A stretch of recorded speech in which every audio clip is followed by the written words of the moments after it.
Dios le bendiga, amados, y feliz año 2022. Hoy continuamos estudiando el Evangelio según Lucas y estaremos examinando la parábola del Hijo Pródigo, que es una de las más conocidas. En esta parábola podemos observar el tema del libre albedrío, que puede utilizarse para decidir desobedecer a Dios o tomar la decisión de arrepentirnos.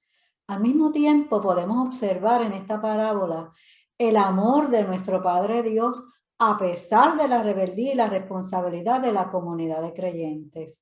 Esta parábola toca un tema que ha afectado a muchos padres, el hecho de que un hijo decida abandonar el hogar. Y digo abandonar porque no es la separación natural de cuando se convierten en adultos responsables y se independizan o simplemente pasan a la etapa de casarse y forman su propia familia. Hablamos de ese hijo que lamentablemente se revela y hasta se va en contra de lo aprendido en el hogar. Esta parábola toca precisamente ese asunto de rebelión. La familia, hermanos, es importante para Dios. En esta escritura Jesús presenta una familia para ilustrar el distanciamiento de un joven de Dios, así como el profundo deseo de Dios de que se lleve a cabo la restauración. Vamos a orar por unos momentos y luego continuamos en Lucas 15, los versos 11 al 13. Oramos. Señor y Padre nuestro, gracias por este día hermoso. Gracias, Señor, por tu presencia en nuestras vidas. Y gracias, Señor, porque una vez más nos podemos acercar a tu palabra para que a través de ella, Señor, tú nos hables y tú nos ministres. Mira la necesidad de cada familia, la necesidad de cada hogar, la necesidad de esta iglesia. Bendícenos y ayúdanos en cada circunstancia. Te damos gracias, Señor, y te lo pedimos. En el nombre de Jesús. Amén. Mi hermano, como les dije, hoy vamos a estar tocando la parábola del Hijo Pródigo. Y como ustedes saben, Jesús a menudo usó parábolas, o sea, historias sencillas, que ilustran verdades espirituales profundas que él quería traer a quienes lo estaban escuchando para darles una enseñanza. Ahora bien, ¿por qué Jesús trajo esta parábola y a quiénes? Cuando comenzamos a leer los primeros versos del capítulo 15, nos damos cuenta de que Jesús estaba hablando a una audiencia donde había tanto publicanos como pecadores, pero también se acercaron fariseos y escribas. Estos últimos, que eran los religiosos de la época, estaban murmurando en contra de Jesús y decían, como se lee en el verso 2, a los pecadores recibe y con ellos come. Así que Jesús, a sabienda que a los fariseos y escribas les molestaba su apertura a los pecadores, él comienza a narrar tres parábolas en este capítulo con el propósito de confrontar a estos líderes religiosos con sus propias ideas erradas respecto a quién ama a Dios y que entendieran que Dios está dispuesto a salvar y a perdonar a todos los que se arrepienten y lo siguen con fe. Lucas nos relata que él comenzó con la parábola de la oveja perdida, que termina en el verso 7 con la maravillosa expresión de Jesús: os digo que así habrá más gozo en el cielo por un pecador que se arrepiente que por 99 justos que no necesitan arrepentimiento. Inmediatamente Jesús les narra la parábola de la moneda perdida, que la pueden leer en los versos del 8 al 10 y que termina enfatizando en el verso 10 lo siguiente: así os digo que hay gozo delante de los ángeles de Dios por un pecador que se arrepiente. Y finalmente les presenta a una familia que sufre la separación de un hijo. Veamos con más detalle esta parábola. Comenzamos con los versos del 11 al 13. El comienzo de esta parábola nos presenta a un hombre que tenía dos hijos. Aparenta ser que este hombre era rico ya que tenía tierras y empleados. El hijo menor le pide al padre su parte de la herencia que le corresponde, ya que no quería esperar hasta la muerte de su padre. En aquella época no era impropio que un hijo menor recibiera su parte de la herencia con su padre en vida. Por eso el padre no hizo preguntas y les repartió los bienes a sus hijos. Dice el verso 13 que varios días después el hijo menor se fue de la casa a una provincia apartada y, sin haber hecho provisión para guardar parte de su herencia, sencillamente lo derrochó todo. Este hijo se entregó a todo tipo de placeres. Como dirían hoy día, se dedicó a disfrutar el momento y la buena vida. Tristemente, no solo se fue del hogar, sino que abandonó una vida sabia y piadosa. Bien, dice que rápidamente, ¿verdad? Podemos ver en los versos 14 al 16 que vamos a encontrar los resultados de la decisión de este joven. Él no se dio cuenta que una vida desenfrenada siempre es mala y resulta cara al final del camino. El verso 14 nos dice que una vez él malgastó todo, ocurrió una escasez de alimentos y él comenzó a tener necesidad.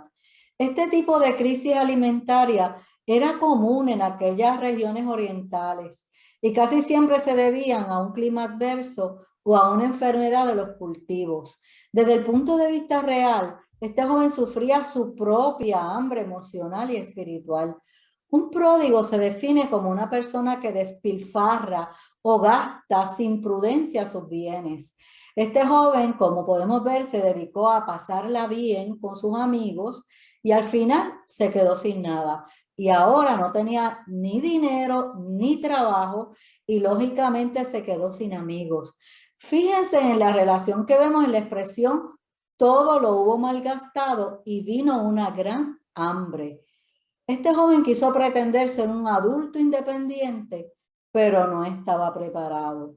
En el contexto del ejemplo que trae Jesús, se habla de la condición de este joven, pero aquí hay una enseñanza para todos nosotros. Cada uno de nosotros somos responsables de hacer buen uso de nuestros bienes. Si nos dedicamos a una vida derrochadora, donde siempre tenemos una excusa para no ahorrar, para no cumplir con nuestras responsabilidades de pago, o no hacemos un presupuesto y un buen uso de nuestro dinero, simplemente cuando llegan las crisis, va a ser mucho más difícil enfrentarlas. Sean nuestras finanzas abundantes o pocas, tenemos que aprender a ser buenos administradores. Y créame que el Señor no solo nos ayuda, sino que nos enseña. En el verso 15 vemos que finalmente consiguió un trabajo donde lo enviaron a cuidar cerdos. Recordemos que él se fue a tierras lejanas, por lo tanto, estaba en territorio gentil donde ellos trabajaban con cerdos. Dice el verso 16 que era tanta el hambre que este joven sentía que deseaba comer de las algarrobas que se le daba a los cerdos, pero nadie le daba nada. Qué triste, hermanos, son las consecuencias de la rebelión y el pecado. Veamos la situación. El único trabajo que consiguió este joven era contrario a su posición social y a sus propias creencias religiosas. Como sabemos, los judíos no comían carne de cerdo, ya que para ellos era un animal inmundo, tal como se menciona en Levítico 11, los versos 7 al 8, que pueden hacer referencia. El cuadro que observamos es sencillamente patético. El hijo había pasado de comer en la mesa de su padre a ver con agrado la comida de los cerdos. ¿Y todo por qué? Todo debido a una mala decisión. Quiero preguntar, ¿cuántas veces hemos visto a alguien que se detiene para pensar en un error cometido? ¿Cuántas veces no hemos tenido que detenernos a reflexionar por el error al tomar una decisión precipitada al cambiar de empleo, porque nos sentimos abrumados por una situación, o el error de rendirnos muy fácilmente y no salvar una relación, el error de ofender a un amigo o un familiar al ser duros con nuestras palabras, etcétera?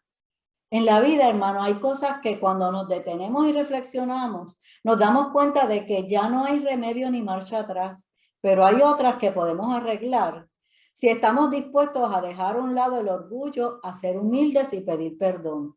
Ese fue el caso del joven de la parábola. El verso 17 comienza diciendo que él volvió en sí. O sea, en otras palabras, él se detuvo, reflexionó, pensó y entró en razón. Él pudo darse cuenta de su condición actual y reconocer todo lo que había perdido. Él había tenido una vida segura y próspera. Sin embargo, actualmente él se encontraba peor que los jornaleros que trabajaban en casa de su papá.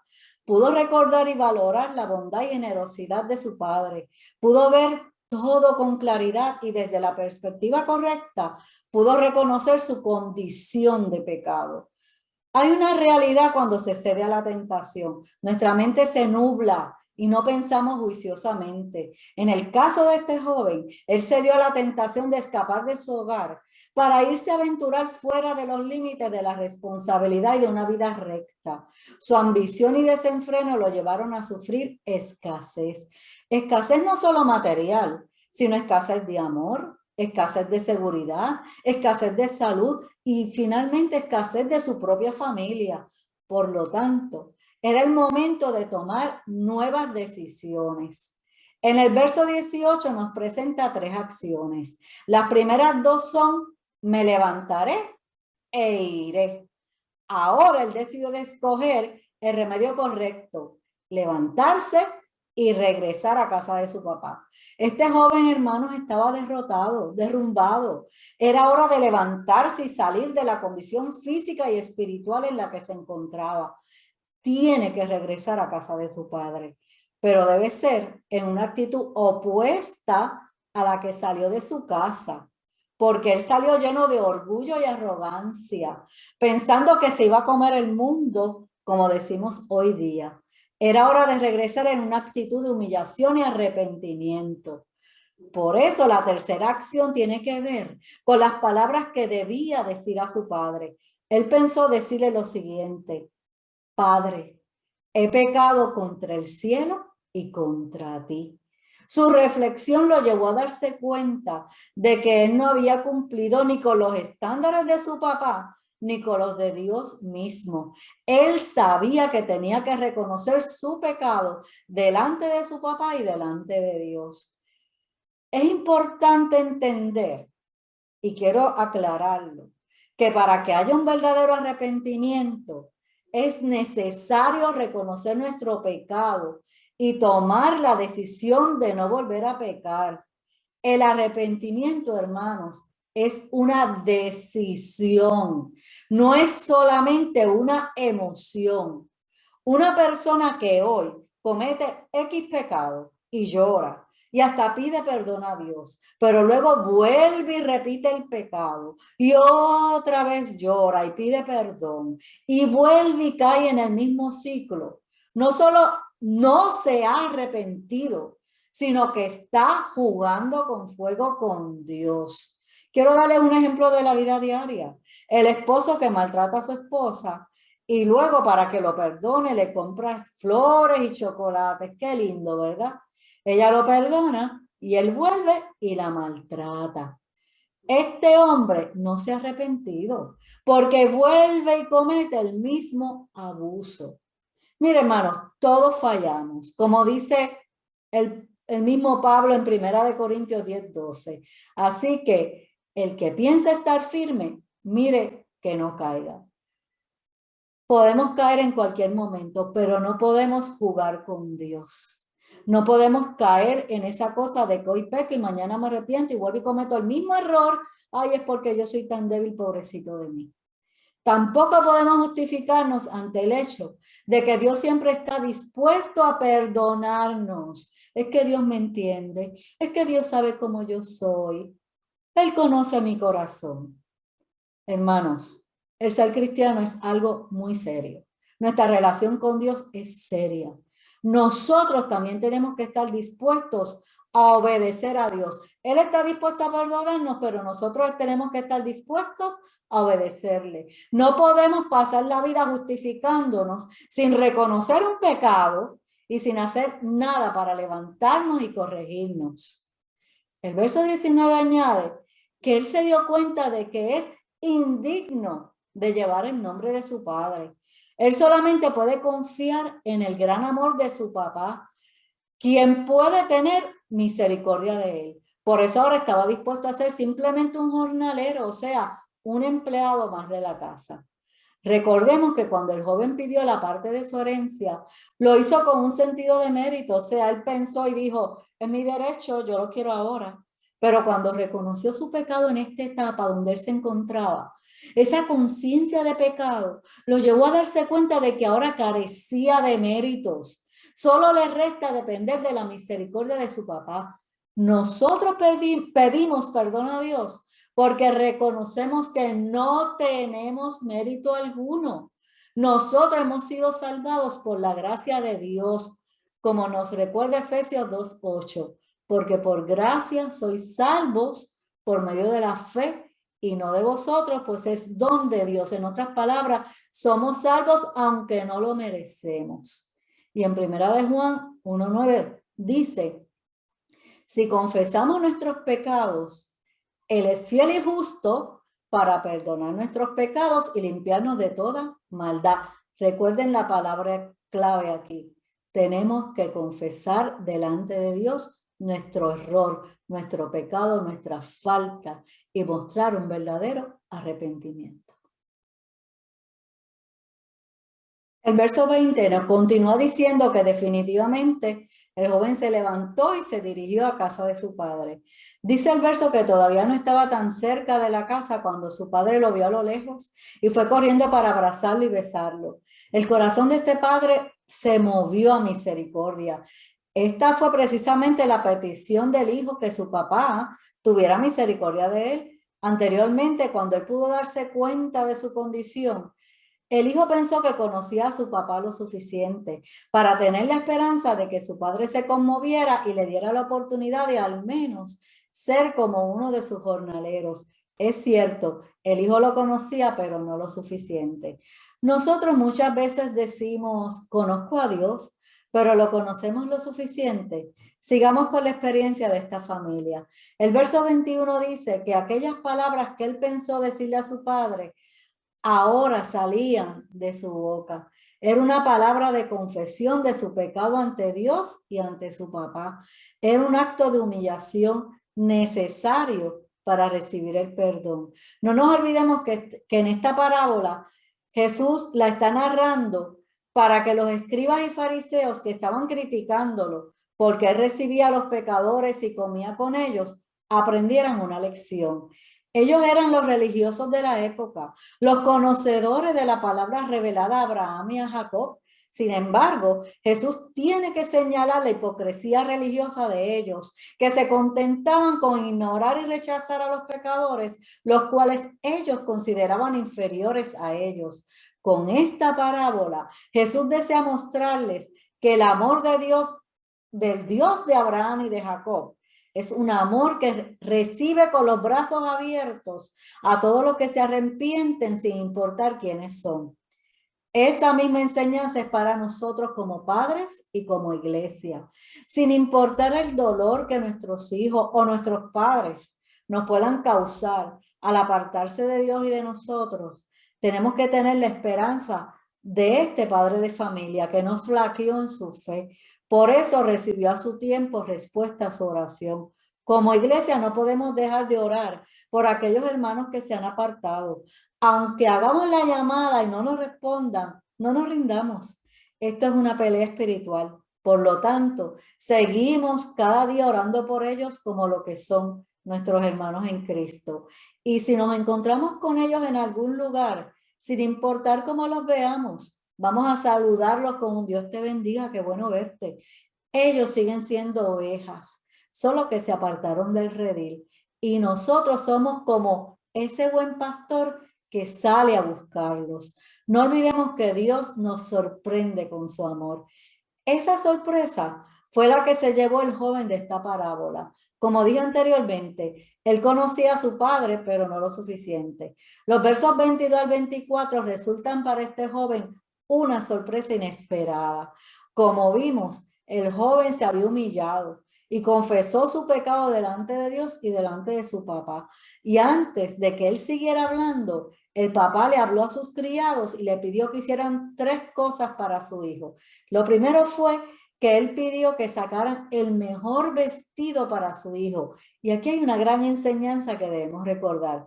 Cuando usted y yo aceptamos el sacrificio de Jesús y le pedimos perdón al Padre, la sangre de Jesús nos limpió de todo pecado. Nuestras vestiduras de pecado fueron quitadas Y Dios nos dio nuevas vestiduras porque nos devolvió el lugar que Satanás quiso robarnos. Ahora nosotros somos hijos de Dios. Nuestro Padre Dios nos hizo dignos. No solamente tenemos nuevas vestiduras en Cristo ahora. Escucho lo que dice Apocalipsis 3:5. Dice así: el que venciere será vestido de vestiduras blancas, y no borraré su nombre del libro de la vida, y confesaré su nombre delante de mi Padre y delante de sus ángeles. En este verso Jesús está diciendo que una vez estemos ante la presencia de Dios allá en el cielo, nos dará un nuevo vestido blanco para estar en esa nueva vida eterna. Dice Jesús que nuestro nombre no va a ser borrado del libro de la vida, y finalmente nos llamará por nuestro nombre delante de Dios Padre y delante de los ángeles. Imagínese a Jesús presentándole a usted vestido de blanco delante del Padre, e imagine lo que Él va a decir de usted. Me tomo por ejemplo: Padre, esta es Betsaida. Ella venció cuando me aceptó como su Salvador y Señor y se mantuvo fiel. Por eso su nombre está escrito en el libro de la vida y jamás será borrado.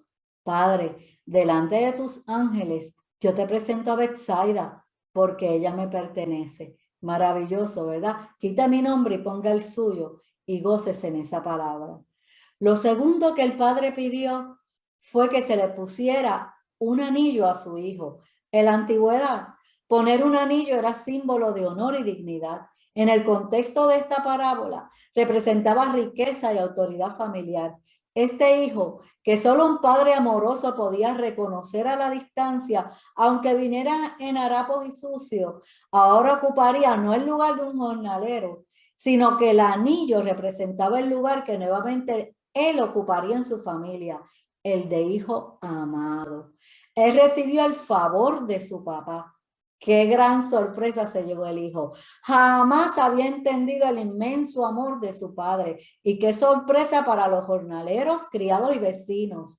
Ahora ninguno en su casa, ni nadie en aquella región, podría burlarse de él o menospreciarlo, porque este joven era el hijo de su padre. Recordemos lo que dice la palabra del Señor en Efesios 2, versos del 4 al 7. Escuche bien. Pero Dios, que es rico en misericordia, por su gran amor por nosotros, nos dio vida con Cristo, aun cuando estábamos muertos en pecados.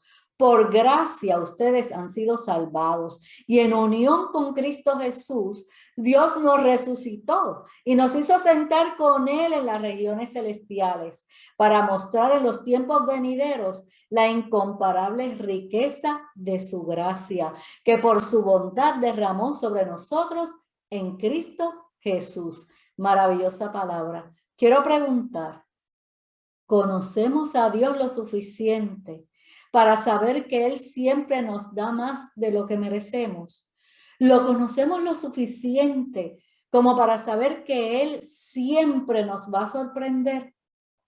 ¿Lo conocemos lo suficiente para no dudar que Él tiene un lugar especial para nosotros junto a Cristo en las regiones celestiales y que por lo tanto somos salvos? Lo conocemos lo suficiente para estar seguros de que Él no ha quitado la vista de nuestros hijos y que Él los conoce a la distancia, aunque estén lejos y llenos de harapos. Lo conocemos lo suficiente para no dudar que Él escucha cada oración que hacemos por ellos.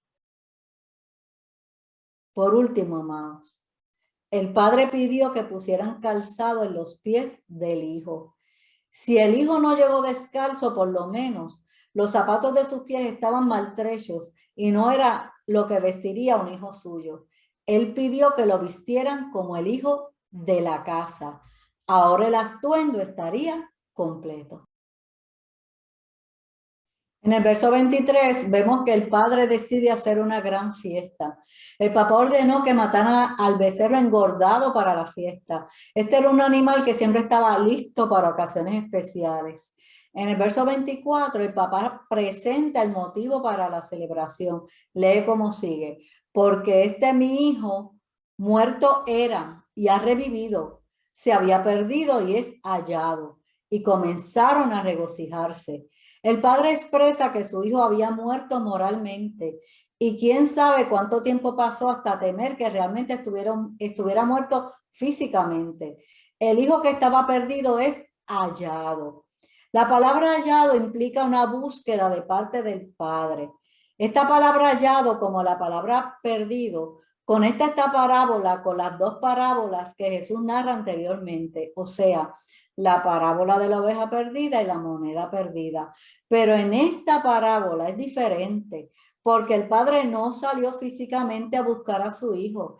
El padre sabía que eso era inútil. El padre entendía perfectamente que el hijo lo había abandonado porque quería irse y no iba a regresar simplemente porque el padre le pidiera que lo hiciera. El padre actuó con prudencia y templanza, no dejó que sus emociones lo turbaran. Y esto es una lección para todos los que somos padres. No hagamos cosas que pueden ocasionar un resultado peor. Tenemos que saber tener prudencia y control de nuestras emociones sin importar el tiempo que pase. Tenemos que permitir a Dios que haga su parte y confiar en la semilla que se sembró en sus corazones. Había que esperar que el hijo volviera en sí. Tristemente, amados, en algunas ocasiones tenemos que esperar que los hijos o cualquier familiar, amigo o conocido toquen fondo para que caigan en sí. Así que el padre esperó confiando en la providencia de Dios. El papá terrenal confió en el Padre Celestial que podía ver dónde estaba y cómo estaba su hijo. El padre terrenal sabía que el amor de Dios era aún más grande que el suyo. Recordemos lo que nos dice Juan 3:16, que lo sabemos ya de memoria, porque de tal manera amó Dios al mundo que ha dado a su Hijo unigénito para que todo aquel que en él cree no se pierda, mas tenga vida eterna. El amor de Dios siempre busca al pecador, lo sigue con su providencia, lo atrae con su amor y lo invita por su bendito Espíritu Santo. Dios tocó el corazón y la mente de este joven y él finalmente respondió. El verso 24 dice al final que comenzaron a regocijarse. En otras versiones dice que comenzaron la fiesta. Había motivo de celebración. Volviendo a la enseñanza que Jesús quería dar a los escribas y fariseos, la actitud de ellos no debía ser criticarlo por llegar a las vidas de los necesitados. Debía haber motivo de celebración. Volvamos a recordar lo que Jesús dijo anteriormente a ellos en el verso 7. Os digo que así habrá más gozo en el cielo por un pecador que se arrepiente que por 99 justos que no necesitan de arrepentimiento. Ahora de los versos 25 al 30, vamos a ver la otra parte de la historia, la del hermano mayor. En esta parábola hay muchas enseñanzas que podemos aplicar a nuestra vida y sobre todo las que tienen que ver con relaciones de familia. Pero la forma más acertada de interpretar esta parábola es viéndola desde el contexto de a quienes Jesús está hablando y lo que Jesús pretende enseñarles. En ese contexto, veamos estos versos sin perder de vista de que Jesús está hablando a los escribas y fariseos de aquella época. Los personajes representan la situación de aquella época. En el caso del hijo pródigo, este representa a los publicanos y pecadores, a quienes Jesús recibe y hasta come con ellos. Ahora Jesús narra acerca del hijo mayor. Jesús pretende que ellos se den cuenta que ese hijo mayor los representa a ellos, o sea, los fariseos, escribas y otros que decían ser personas devotas. Veamos el verso 25. Jesús cuenta que el hermano se encontraba trabajando en el campo y cuando regresa, ya estando cerca de la casa, escuchó que había una fiesta. Así que él escucha todo ese ruido de música sin saber qué está pasando. Los versos 26 al 27 dicen que él entonces llamó a uno de los criados sin entrar en la casa y preguntó qué sucedía. Entonces le explicaron lo que había pasado y que el hermano estaba bueno y sano.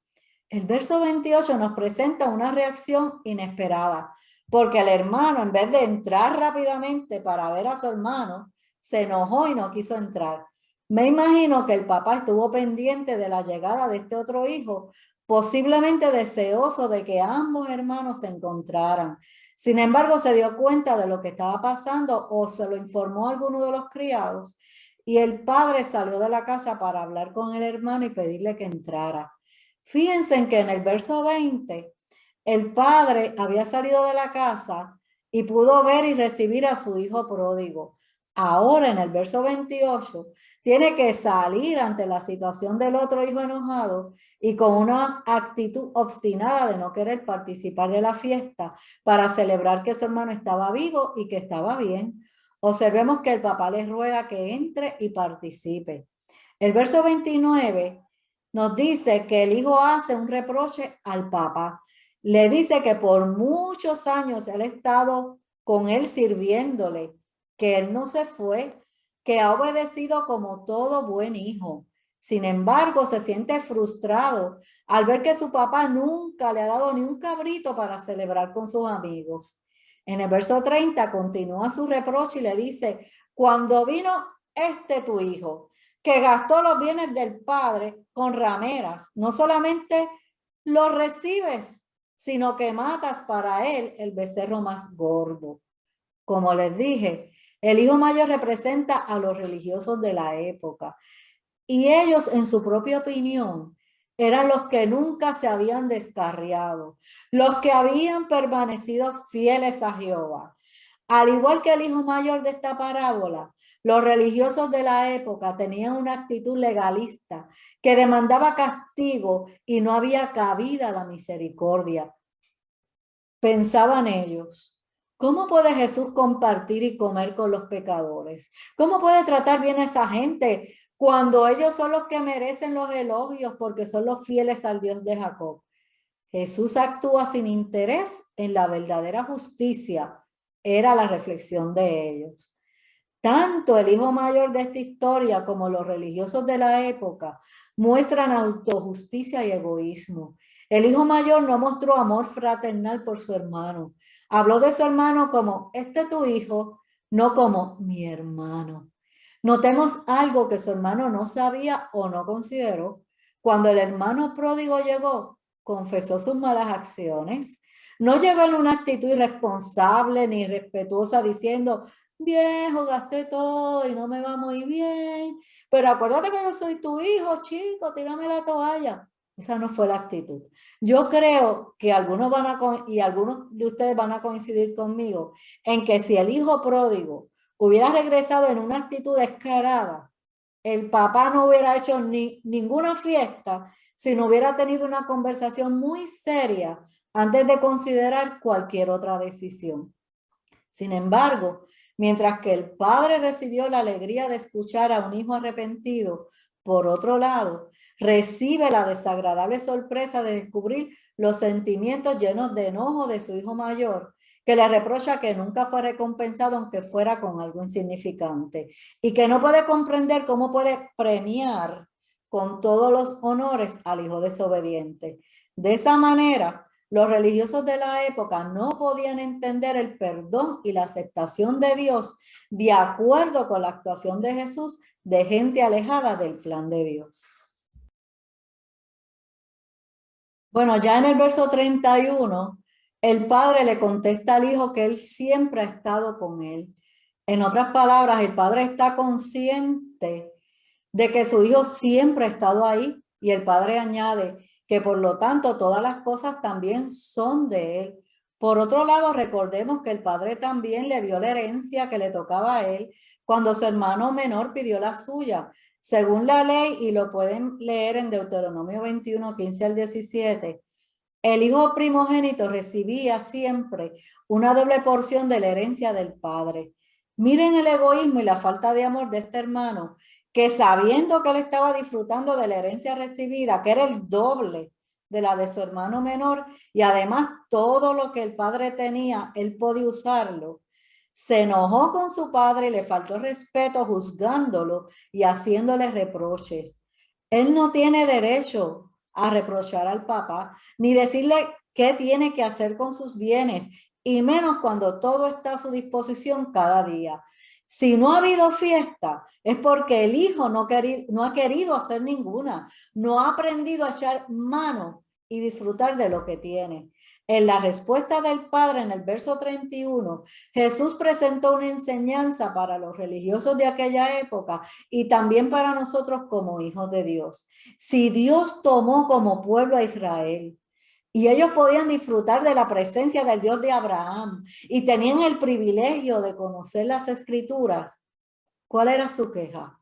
Más bien no debían ser los instrumentos de Dios para que sus hermanos israelitas que estaban lejos de Dios pudieran recibir la enseñanza y el llamado de ellos para que se acercaran a Dios en vez de recibir desprecios y atropellos. Estos religiosos pensaban que eran merecedores de admiración porque eran servidores de Dios y nunca habían quebrantado las normas. Sin embargo, estaban muy lejos de vivir en comunión con Dios porque no tenían amor ni interés por su prójimo. El conocimiento de la palabra de Dios era intelectual. El corazón de ellos era duro y no ponían en práctica el amor y la misericordia. Lo mismo ocurre con nosotros como iglesia. Hay creyentes que todavía viven sin tomar posesión de todas las bendiciones que Dios les ha dado. Nuestro Padre Celestial es rico en bendiciones espirituales que nos pertenecen, pero Él, hermano, no las va a imponer a nuestras vidas. Nosotros tenemos que extender nuestras manos y tomarlas. Debemos examinarnos y velar que no vivamos comparándonos con nuestros hermanos en la fe y midiendo si Dios bendice más a otros que a mí, porque ese pensamiento es una falsa percepción. Dios no tiene preferidos. Dios nos mira a través del amor de su Hijo Jesucristo. Para Dios todos somos sus hijos amados. Y si en nuestra opinión percibimos dentro de la iglesia alguna injusticia, podemos estar seguros de que no procede de parte de Dios. Continuemos con el verso 32. Finalmente, el Padre añade a su respuesta que Él no mandó organizar la fiesta por simplemente celebrar. La razón de la fiesta es que era moral y espiritualmente necesario hacerla. Lo que el Padre quería decirle es que no solo había regresado un hijo que estaba perdido y que se había dado por muerto, es que regresó también su hermano. Su hermano había retornado no solo a la familia, sino había sido recuperado o recuperada su relación con Dios. Este hermano que regresó se libró de la muerte porque confesó su pecado. Por lo tanto, el gozo que como familia debían sentir en ese momento tenía que ser proporcional a la grandeza de la ocasión. No es que el hermano se estaba de vacaciones y regresó y todos quisieron celebrar y seguir en el festejo de las vacaciones. Tampoco la fiesta fue un acto de injusticia hacia el hermano mayor. Era un testimonio público de que cuando hay verdadero arrepentimiento debemos tener misericordia. Jesús quiere demostrarle a los religiosos que ellos toman en poco el poder alcanzar una vida para Dios. Jesús quería que entendieran que no nos acercamos a los pecadores para compartir su pecado. Nos acercamos para hablar del Padre, que sientan el amor de Dios a través de la misericordia expresada en nuestras buenas acciones hacia ellos. Dios desea que aprendamos a valorar la vida eterna. Cuando una persona, amado, le entrega su corazón a Dios y decide ser creyente, no se trata de una persona que se hizo miembro de un club. Se trata de que esa persona acaba de pasar de muerte a vida. Y ese es el mensaje que como iglesia tenemos que enseñar y predicar. Es la clase de urgencia con la que tenemos que acercarnos a las personas para que vengan a Cristo o a los hermanos que se han apartado. El ser cristiano se trata de dónde hemos decidido pasar la vida eterna. Como termina el verso 32, se trata de que estábamos perdidos y fuimos hallados.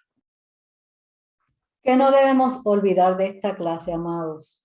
Aunque muchas veces hemos estudiado esta historia, siempre tenemos algo que aprender y algo que recordar. Y no debemos olvidar lo siguiente. Primero, que la voluntad de Dios es que las personas que están perdidas acepten a Jesús como su Salvador. Nosotros un día fuimos el hijo pródigo, porque estábamos desperdiciando nuestras vidas sin servir a Dios.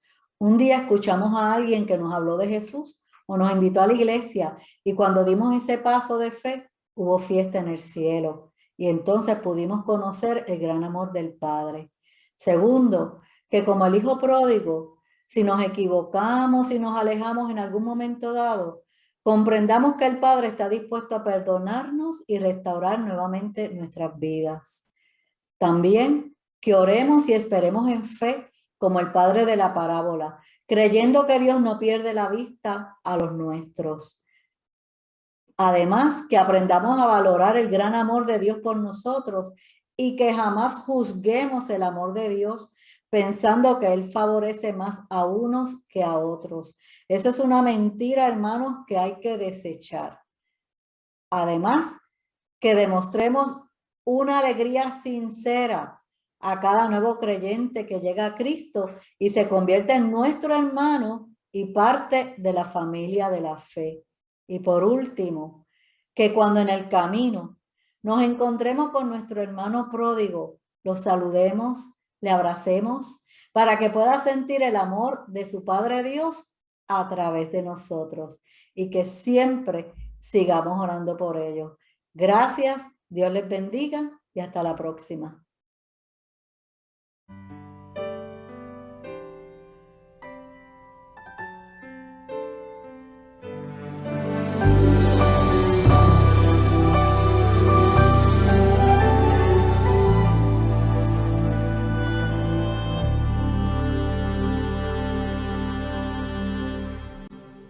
Vuelvo otra vez decepcionado, con un corazón cargado, lleno de angustia y dolor. Vengo desde aquel viejo camino, donde un día sin motivo mi hijo muy lejos se marchó. Lo he buscado en cada amanecer, desde el día que se fue. Voy allí pensando que quizás hoy será el día en que regrese. Quizás hoy podré su rostro acariciar y decirle que le amo como siempre, que a pesar de todo sigo siendo igual, sigo siendo igual.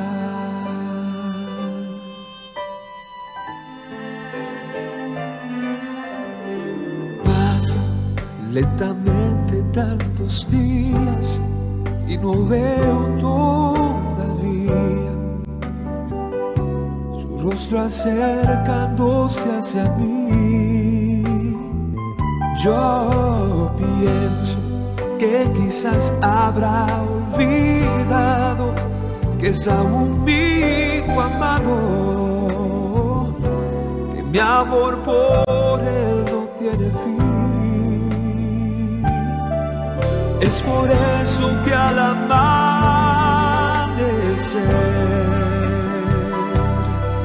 yo regreso a aquel lugar, cada vez pensando que quizás hoy será el día en que regrese. Quizás hoy podré su rostro acariciar y decirle que le amo como siempre, que a pesar de todo sigo siendo igual, sigo siendo igual. Oh, si es así el amor de un padre para su hijo, cuanto más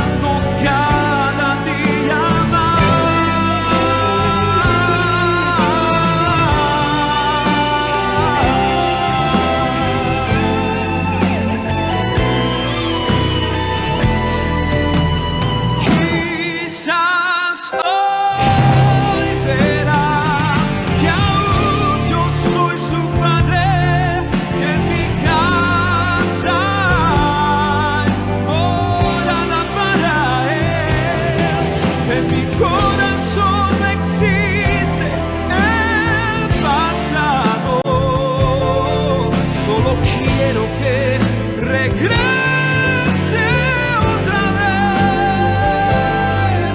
Quizás